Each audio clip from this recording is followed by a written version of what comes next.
Hey there, Sharon Horne-Ellstrom here, but you can call me Pajama Grandma. Finally practicing what? In this episode, I just want to talk really briefly because I've got a whole lot going on this week, next week, and the week after. Outside of myself, stuff for other people, but that I need to play a crucial role in too. And so I want to just briefly talk about what I'm working on the side for my own projects and for building my own online businesses as I transition from the offline brick and mortar world to the online world. And today I'm finally practicing storytelling because I realized I stink at telling stories. I've never been a great storyteller. I'm super boring. I am super serious. I take myself way too seriously. And I tell myself I'm not a good storyteller. So I am making a concerted effort to practice telling stories. I just finished telling a story about my health, how I went from being dead to still being here talking today, and what I had to do from a health standpoint. And I'm using a particular format of telling a story. Tomorrow I'm going to talk about wealth, and then the following day I'll talk about relationships on my supersize business page, because I want to practice telling different types of stories. We are full of experiences and knowledge and wisdom, but if we just tell people the answer, if we just go straight to the facts, which is hard for me because I am just get to the point. Don't tell me a story. And this was a bone of contention with me and my ex. He would go round and around and around, and if I asked a question, he'd start over again. Drives a person like me nuts, because I'm like, give me the answer, get to the point. I need to know the meat, the heart of the story, so I can take action on it. Well, that doesn't always work, because when we just tell people the answer, they may or may not get it at a deep enough level to actually go ahead and apply it. And as much as I hate to admit it, that's true for me as well. If someone tells me something, a technique or a strategy, or teaches me a lesson, or shows me an example of how an engineering principle works, I will totally get it. If I see it working and explained, I will totally get it. If I get my hands in there and dig in and actually do it myself, I will 100% get it. It's kind of like driving to a destination versus riding to a destination. We have a cabin up north, and I have driven to it twice in, oh my gosh, I think we've had it for, 10 years now. And probably at least 10 years. And I've only driven there twice ever. And so I don't know where anything is up by the cabin. I don't really know, because I'm not paying attention. I'm not consciously paying attention when we go from place to place to place up at the cabin. But when I drive, I 100% pay attention, and I know and I experience it myself. So I know where places are then. It's the same kind of thing with this. If I'm telling a story, then I am getting actively involved in the storytelling. I'm getting actively involved. I am involving and engaging, just like when I'm driving, in the information. And when I am actively engaged in the information, I will understand how to apply that. I will know how to get to where I want to go. I will know the directions, and I'll be able to use that information so much more easily in my life. So I'm practicing telling stories in a format taught by Russell Brunson in his book, Expert Secrets, called The Epiphany Bridge Story, or the Hero's Two Journeys, which is what all great movies are based on. Every great movie, every super blockbuster movie has been based on this format and the Hero's Two Journeys. And I'm going to forget his name, but the gentleman that taught that and teaches that also taught Will Smith and many other people in Hollywood how to actually use this strategy to tell a great story. And this works in anything. Anytime we want to tell a story or share information with people, anytime we want to convey a message to people, could be a sales message, it could be just a lesson learned story, it could be a coaching call or a coaching message. We can use it to get our children to do what we want them to do. It's an incredibly powerful strategy, and it's just a simple 8-step strategy. The first step is your backstory. Why do people care? You start your story because our lives are one big story, one big experience after another, and then what and how we interpret that and what we think that means for us and for our life. So our backstory, we need to go back to a place in time where probably the person that we're talking to is. So if I'm sharing a story with my kids, for example, say I don't want my daughter to smoke.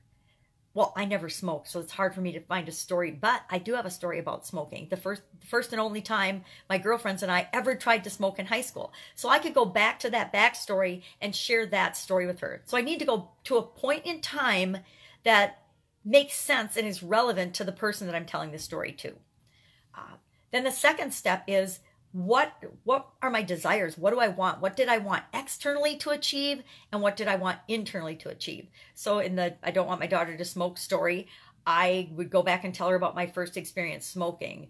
I would then explain to her my external desire of, wishing that she wouldn't smoke or not wanting her to smoke. And remember, we can only be motivated and wish and control things for ourselves. We can never control things for other people. We can tell stories to try to influence and help them come to their own conclusions, but we can't ever do anything or say anything or manipulate people. I mean, we can't. It's just people are always able to exercise their own free will and to decide and make choices for themselves. So in this case, the next step is step 2 is desire, an internal desire and an external desire. What do you want? Internally and externally. Me, I want my daughter to be healthy and live a long, wonderful life. And again, it's easier if you're doing something for yourself than for other people. So maybe this isn't the best example that I came up with. But the next step is then a wall. So what happens in all good stories or all good movies, and if you think about this, you'll notice that the person that's telling the story or the hero of the story is introducing themselves. You hear a little bit or see a little bit about their backstory. Then you learn a little bit about what they want and what desires they want. Then usually within the first 10 minutes or so of a story or a movie, they go on a journey, some kind of journey. And it might be a journey for, think of Frodo in The Lord of the Rings. He went on the journey to, which was several movies long, to throw the ring into the, I can't remember, the Mordor or something, the fiery volcano pits of Mordor. And I've seen the movie several times, so it's sad that I don't remember that. I usually fall asleep during it. I admit it. It's a long time walking through those hills and things. But they hit a wall. They hit a wall that means that they have to go on a journey. They know that they're in a position that they're not going to get what they want staying and doing the same thing that they've always done. They need to do something different. So they go on a journey after they hit this wall, and they have a realization. The epiphany is the next step, step 4, that they need to go on this journey, that they need to change something. Then they devise a plan of how they're going to change this thing or experience this thing. So, with Frodo and the 7 or 8, I think it was 7 people that he went on the journey with initially, they made a plan of how they were going to go together and travel together and journey to get the ring to Mordor so that it could be destroyed once and for all. Then there were conflicts along the way, lots of conflicts along the way in that particular story and in every story that we can imagine. So what conflicts, what things come up that cause you little bumps or obstacles in the road of executing your plan? And we all have those in everyday life and in everything that we try to do. And then the next step is achievement. Did you get your goal or not? Did you achieve what it was that you wanted to achieve? Did I get my daughter to quit smoking? Well, not yet. Did I, and I can't do that again, that's 100% up to her, but I can continue to share stories with her that encourage her to not smoke. And I got a new one this weekend as I put her grandmother in the ICU because she's got pneumonia and COPD and emphysema from smoking for decades. And so either I achieved my goal or I didn't. Either I achieved what I was wishing to achieve or not. And then finally, probably the most important step, and the reason we watch any story or listen to any story is because we want to know the transformation that the character that we joined in the beginning went through. And, even if they do or do not achieve their goal, we don't care about that so much as the person that they've become as they've gone on this journey. And so what actually happened? What was the outcome of this? So I'm sharing stories using that format. Today I shared health, the transformation from my health, going from my sudden cardiac arrest to still being here talking to you today. Tomorrow I'm going to share something about a wealth transformation, and the day after that I'll share a relationship transformation. Probably about my divorce, because that's one of the biggest stories that a lot of people have in common, and how that worked and impacted my life and who I was before and who I am now. That was my transformation. Who I was before my health experience and who I am now. That was my transformation. Totally different. Who I was before and who I am now with respect to wealth. And I picked these 3 areas because they're the 3 main objections or motivating things that cause us to do anything.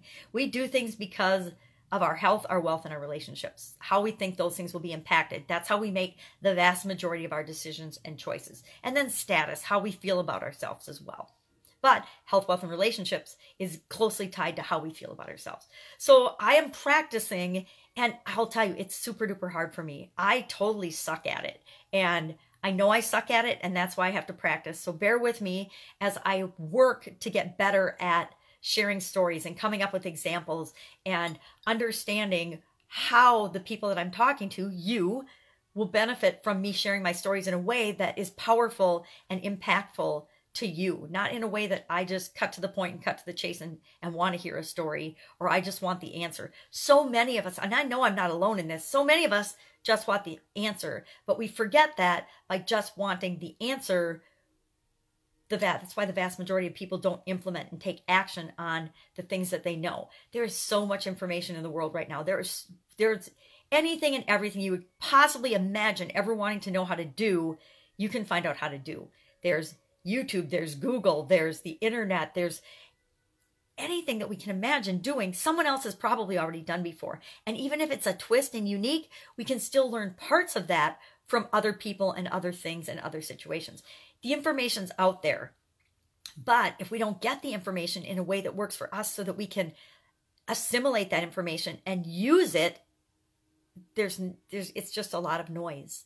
And so in order to avoid the noise, I want to learn how to communicate my information, because I know I have incredible stories and incredible things that can really help people, and they need to hear it so that they don't have to go through all the crap that I've gone through in my life. Because some of it, although every bit of it I love and appreciate and have learned from and grown from, I don't ever want anyone I know and love and care about to have to go through some of the crap I've gone through. Absolutely, positively do not ever want that well, I don't want it for most human beings. Most human beings should not have to die in order to change their life.